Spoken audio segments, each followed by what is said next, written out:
Hi everyone, welcome to week 6. Obviously I am absent this week. I am at an academic conference, and so you have been blessed with the presence of the lovely Dr. Owens, who knows much more than I do, so you really are privileged to have her in class this week. This week we are going to cover how to edit your cover letters and why we need to be concise. So, concise.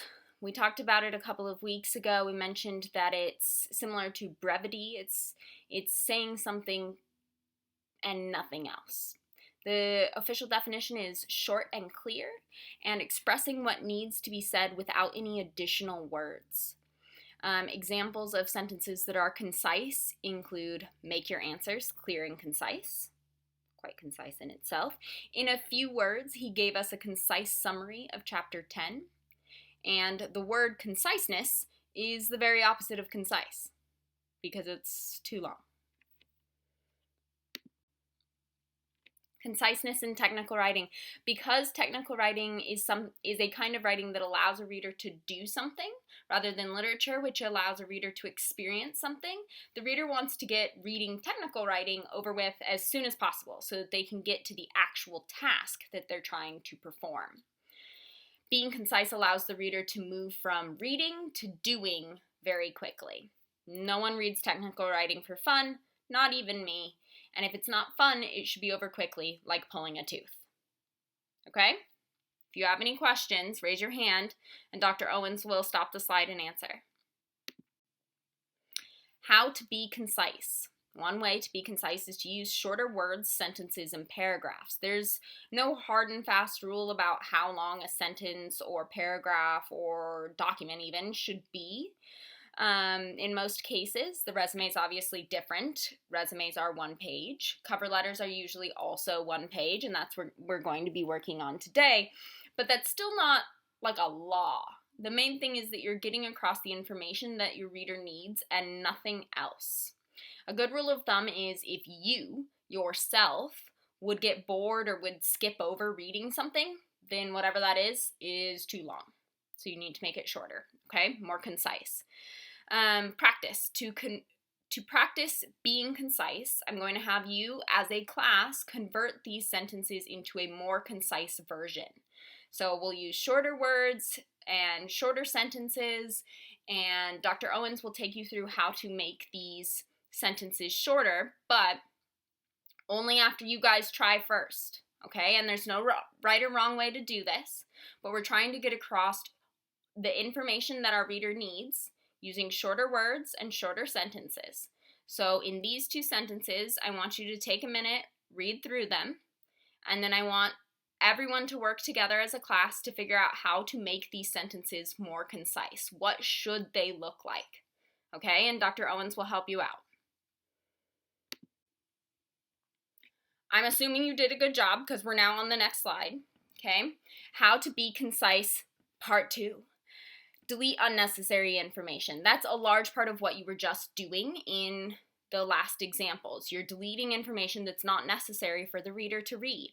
It's always a good idea when you are rough drafting, as we talked about a couple of weeks ago, to use way more detail than you think the reader could ever possibly need. That's important for a rough draft, right? But when we're going to edit for the final draft, we know all of the information is there because we were very thorough in the rough draft. So now we're taking all of the information that doesn't need to be there out. Okay, for example, anything that repeats the same information more than once in a row.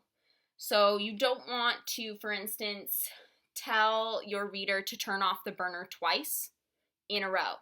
Turn off the burner, turn off the burner.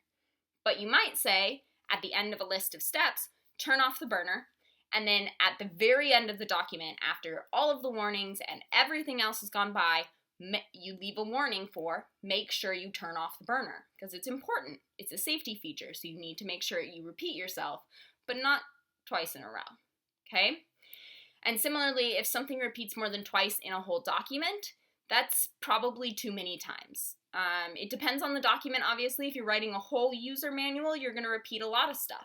If you're writing a one-page document, there's not going to be a whole lot of things that you need to say 3 or more times, okay?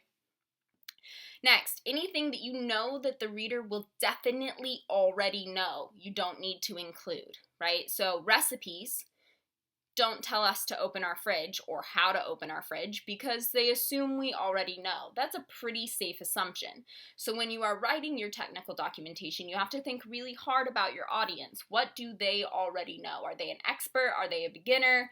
If you were writing a recipe for a little kid, like how to make an apple with peanut butter, you probably would write how to open a fridge, right? But pretty much everyone after the age of, I don't know, 5 knows that to get food, you have to open the fridge, okay? So think hard about your audience, and this applies to your cover letters too. And then anything that is not directly related to what you are talking about also doesn't need to be there. The word for this is called germane. If something is germane to a topic, then it needs to be there. If something is not germane to a topic, then it doesn't need to be there. For instance, in your cover letters, you don't need to talk about your friends, you don't need to talk about your family, you don't need to talk about your haircut. Anything that doesn't apply to your professional ability to do a job has no place in your cover letter, okay? So, again, we're going to do some practicing. What might be the unnecessary information in the following examples? Go ahead and call it out or raise your hand, but read over them first, and then Dr. Owens will take you through step by step and have you go through and eliminate all the unnecessary information in each example. Now, for each example, I want you to think about who the audience might be, right? Because that matters. That makes a difference to what is necessary information and what isn't, okay?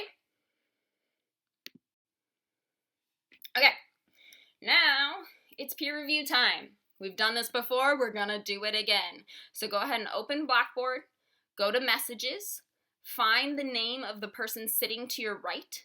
If you are on one of the ends, obviously this is the person across from you. So think about that. We're going in a circle here if you're always going to the right. Attach your cover letter and rough draft to the message, your cover letter rough draft to the message, and send it to them. Receive the cover letter of the person to your left. The camera makes this weird, but you know, the person to your left will send you theirs, obviously.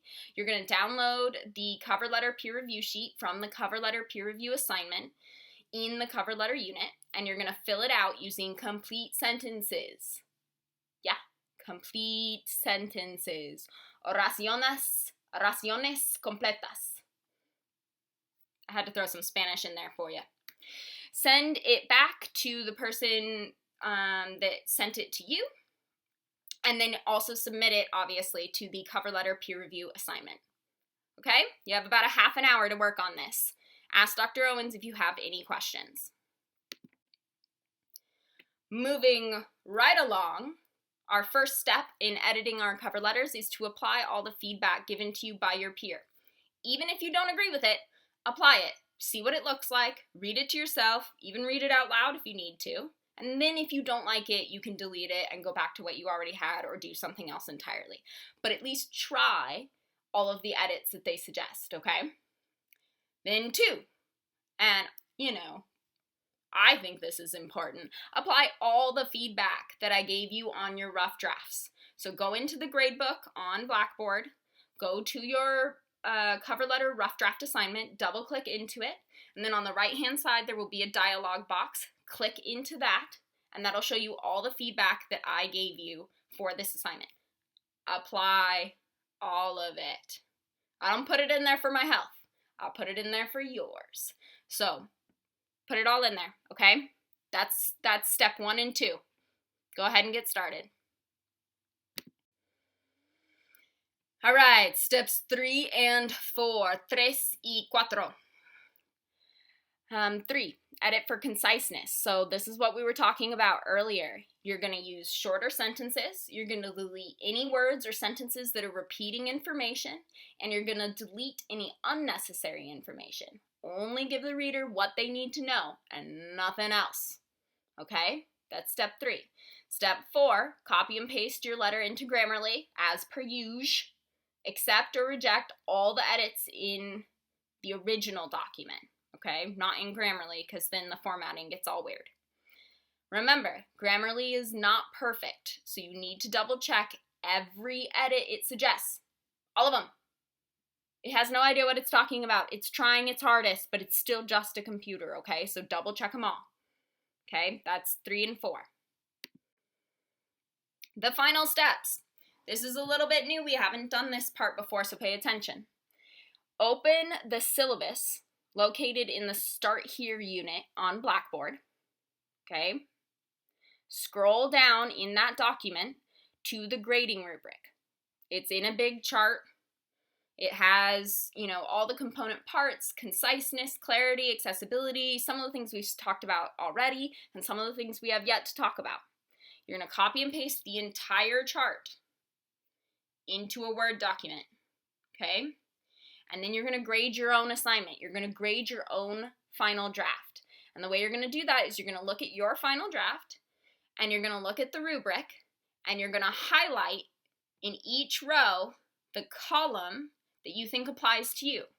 Is your grammar perfect, not quite there, or really needs a lot of work? And that'll be true for all of the rows, okay? Dr. Owens has graded with a lot of rubrics, so she can show you how to do this if you need help. But grade faithfully, okay? Be honest with yourself. If you feel like your grammar needs work, say so. I'm not going to take your grade as the final grade. I'm the grader in this situation, all right? But we're doing this so that you can think about what's important in your document and what's not, okay? So grade as faithfully as you can. You will not get marked off points for grading harshly. You will not be marked on points for grading really well. Grade as faithfully as you can. Last step is to submit this rubric, the one you just filled out and you highlighted each little box that applies to you, right? And by the way, do not highlight all one column. I don't want to hear that you did really poorly in all of them, or just adequate in all of them, or really well in all of them. I don't believe it. Everyone has strengths and weaknesses, okay? So fill it out accurately. And then submit this rubric with your final draft in the cover letter final draft assignment. And this rubric is going to take the place of your normal 3 sentences about what you did to improve your final draft. Okay, so instead of the normal 3 sentences, we're not doing that this week. We're doing the rubric instead. Okay? Have fun. Last, and probably also least, honestly, due before next week your final draft of your cover letter, okay? And your completely filled out rubric. You have to fill out the rubric because the rubric, just like the 3 sentences that we normally do, counts for 5% of your grade. So even if you got 100% on the assignment, if you don't do the 3 sentences normally, not this week, or if you don't do the rubric this week, but not normally, then you'll lose 5% of your points, okay? So make sure you have it there. Then the reading for next week is Gerson. It's the same text we've been working with the whole time, so use the same links that are in all of my announcements about it. And you're going to read the sections on memos and emails. It's 8 pages. There's hardly any text per page. It's so easy to read. I know you guys can do it, okay? In the meantime, be safe getting home and walking through campus. See ya!